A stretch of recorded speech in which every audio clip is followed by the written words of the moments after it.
नमोस्तु आचार्य श्री जी।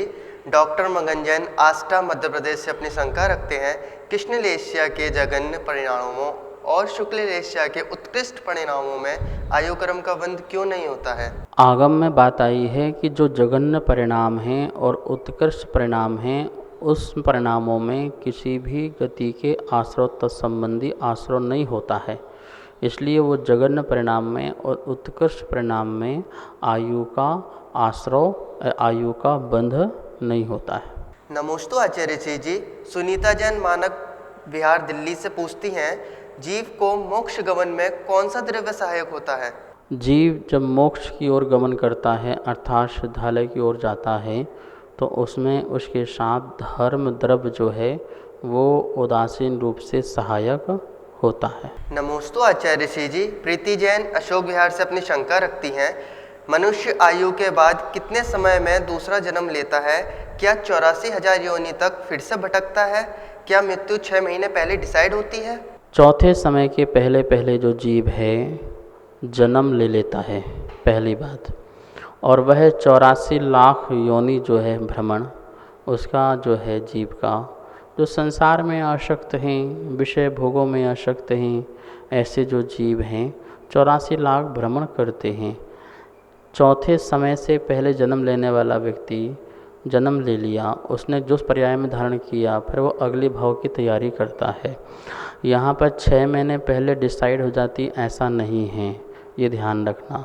देव और नारकियों में ऐसा है कि 6 महीने जो आयु बचती है उसमें जो त्रिभाग हैं, उस त्रिभाग में 8 अपकर्ष काल होते हैं, उनमें किसी में भी उसका आयु का बंध हो जाता है। ऐसे मनुष्यों में भी आयु का त्रिभाग आते हैं, तभी आयु का बंध होता है, तभी उनकी आयु डिसाइड होती है अगले भाव की। नमोस्तु आचार्य श्री जी। रंजीत सी के जैन कलानी नगर इंदौर से पूछते हैं, विदेह क्षेत्र में हमेशा चौथा काल रहता है और मोक्ष की ट्रेन वहाँ हमेशा उपलब्ध होती है, तो गुरुदेव विदेह क्षेत्र पहुँचने के लिए वीज़ा और पासवर्ड कहाँ से प्राप्त किया जाए। विदेह क्षेत्र में जाने के लिए रास्ते जो हैं मनुष्य और त्रियंश, इस भरत क्षेत्र ऐरावत क्षेत्र जहाँ भी हैं मनुष्य और त्रियंश, वहाँ से जा सकते हैं भोग भूमि के मनुष्य त्रियंश को छोड़ करके। और देव पर्याय से भी विदेह क्षेत्र में उत्पन्न हुआ जा सकता है, क्योंकि देव जो हैं वो मनुष्य में या त्रियंश में ही जन्म लेते हैं, तो वहाँ से भी वहाँ पर उत्पन्न हुआ जा सकता है। तो इस प्रकार से नारकी जीव भी जो हैं वहाँ पर जन्म ले सकते हैं। तो आप सब लोगों को यदि जन्म लेना है तो यही पासपोर्ट और जो वीज़ा है जिसकी आप बात कह रहे हैं, तो मनुष्य पर्याय संगी पंचेंद्री पर्याप्तक और भव्य, ये तुम्हारी पहचान, ये तुम्हारा पासपोर्ट है।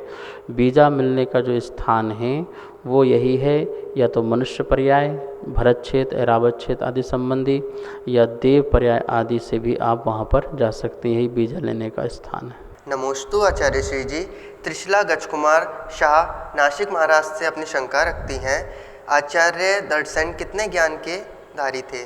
आचार्य धर्मसेन जो हैं अंग और पूर्व के ज्ञानी नहीं थे, पूर्ण अंग और पूर्ण पूर्व के ज्ञानी नहीं थे।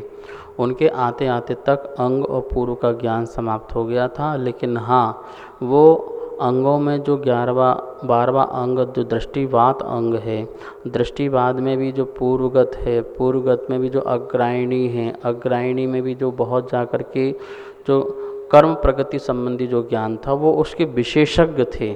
तो कर्म प्रगति का विशेषज्ञ होने के कारण उनको वो ज्ञान था, और उस ज्ञान को ही उन्होंने अपने शिष्य भूतबली और पशुदंत को पढ़ाया था। नमोस्तु आचार्य श्री जी।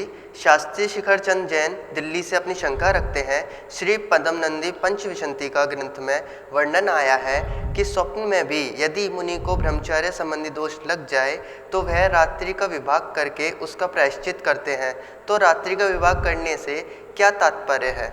रात्रि में जागरण करके वो कठोर साधना करते हैं और प्रायश्चित ग्रहण करते हैं। यही विभाग करना है कि वो रात्रि में कठोर साधना करते हैं, जागरण करते हैं और वो प्रायश्चित स्वरूप उसको स्वीकार करते हैं। नमोस्तु आचार्य श्री जी। गुणमाला जैन अहमदाबाद गुजरात से अपनी शंका रखती हैं, सूक्ष्मता और स्कंदता का क्या अर्थ है? परमाणुओं में स्निग्धता और रुक्षता पाई जाती है। कोई परमाणु स्निग्ध होता है मतलब चिकना होता है, कोई परमाणु रुक्ष होता है मतलब रूखापन होता है। तो ये रूखापन और चिकनापन यही स्निग्धता और रुक्षता कहलाती है, जिसके कारण आपस में बंध भी होता है। नमोस्तु आचार्य श्री जी। नेहा जैन दुर्गा छत्तीसगढ़ से अपनी शंका रखती हैं, 5वें अध्याय का 35वां और 36वां सूत्र उदाहरण सहित समझाने की कृपा करें। गुणों की सामान्यता होने पर बंध नहीं होना, ये 35वां नंबर का सूत्र का अर्थ है। गुणों में असमानता होने पर, दो अधिक परमाणु होने पर, दो अधिक शक्तियांश अधिक होने पर ही बंध होता है, ये 36वां नंबर सूत्र है। जैसे दो परमाणु हैं, एक परमाणु में 4 स्निग्ध गुण हैं और दूसरे परमाणु में भी 4 स्निग्ध गुण हैं, तो बोले आपस में इनका बंध नहीं होगा। इनमें 2 अधिक होंगे तो बंध होगा, अन्यथा बंध नहीं होगा। तो इसमें यही समझना है हमें कि सामान्य जो परमाणु, सामान्य जो शक्तियांश हैं रुक्ष और स्निग्ध के, तो उनमें आपस में बंध नहीं होगा। 2 अधिक आदि होंगे तो बंध हो जाएगा। जैसे किसी में 3 हैं और दूसरे में 5 हैं, तो इस प्रकार से आपस में बंध हो जाएगा। जैसे एक परमाणु में स्निग्धता 3 है और एक में रुक्षता के 5 हैं, तो वो स्निग्ध रुक्ष का आपस में क्या हो जाएगा, बंद हो जाएगा, वो स्कंद बन जाएगा। तो ऐसे ही ये छोटा स्कंद 2 परमाणुओं का है, ऐसे संख्यात परमाणुओं का और अनंत परमाणुओं का स्कंद में भी इसी बात को हमें ध्यान में रखना है। जैसे 250 ग्राम आटा है और उसमें 1 किलो पानी मिला दो, तो बताइए आटा और जो पानी है उसका बंध होगा क्या? वो बंध नहीं होगा, वो तो पूरा लिक्विड रह जाएगा। तो इतनी मात्रा में पानी और इतना कम आटा आपस में बंध नहीं होगा। 2 अधिक हों तो आपस में क्या हो जाएगा, बंध होगा। ये उदाहरण समझना। नमोस्तु आचार्य श्री जी। निरंजन कमलाकर मूर्तिजापुर अपनी शंका रखते हैं, देवताओं का स्वभाव कौन सा नहीं होता? प्रश्न पूछने वाले जो है व्यक्ति होते हैं, थोड़ा सा प्रश्न को स्पष्ट पूछा करें कि वो आखिर पूछना क्या चाहते हैं। अब देवताओं का स्वभाव नहीं होता है, इसमें क्या पूछा है ये समझ में नहीं आता है। देखिए, स्वभाव और विभाव 2 परिणाम होते हैं। देवता लोग तो विभाव परिणाम में होते हैं, परिणाम की अपेक्षा से ये है। अब आप कौन सा स्वभाव पूछ रहे हैं, विकार स्वभाव, स्वभाव स्वभाव, ये प्रश्न में स्पष्ट नहीं है। फिर भी विकार स्वभाव की अपेक्षा से हमें कह सकते हैं कि देवताओं में असुचिपन नहीं होता। उनका जो शरीर आदि में जो है वो असुचिता ना होने के कारण उस रूप उनके असुचिता के परिणाम नहीं हैं, ये लगा सकते हैं। बाकी यदि आपका और कोई प्रश्न उसमें हो तो पूछ सकते हैं। नमोस्तु आचार्य श्री जी। ब्रह्मचारी श्रीपाल भैया सीहोर मध्य प्रदेश से अपनी शंका रखते हैं, समायिक के समय सहस्त्र नाम का पाठ कर सकते हैं क्या? निद्रा देवी के आने पर 10 भक्ति का वाचन किया जा सकता है? सामायिक काल में जैसे पंच महागुरु भक्ति 10 भक्ति पढ़ते हैं और निद्रा आदि आ रही है तो हमें निद्रा विजय करना चाहिए। हमें सामायिक के पहले थोड़ा 5-10 मिनट आराम कर लें, फिर सामायिक करें, जिससे सामायिक में किसी प्रकार की निद्रा ना आए। भोजन पानी में ऐसा भोजन आदि ग्रहण ना करा जाए जिससे हमें निद्रा उत्पन्न हो। अधिक भोजन करना, गरिष्ठ भोजन करना, बार बार भोजन करना, ये सब सामायिक में बाधा पहुंचाते हैं।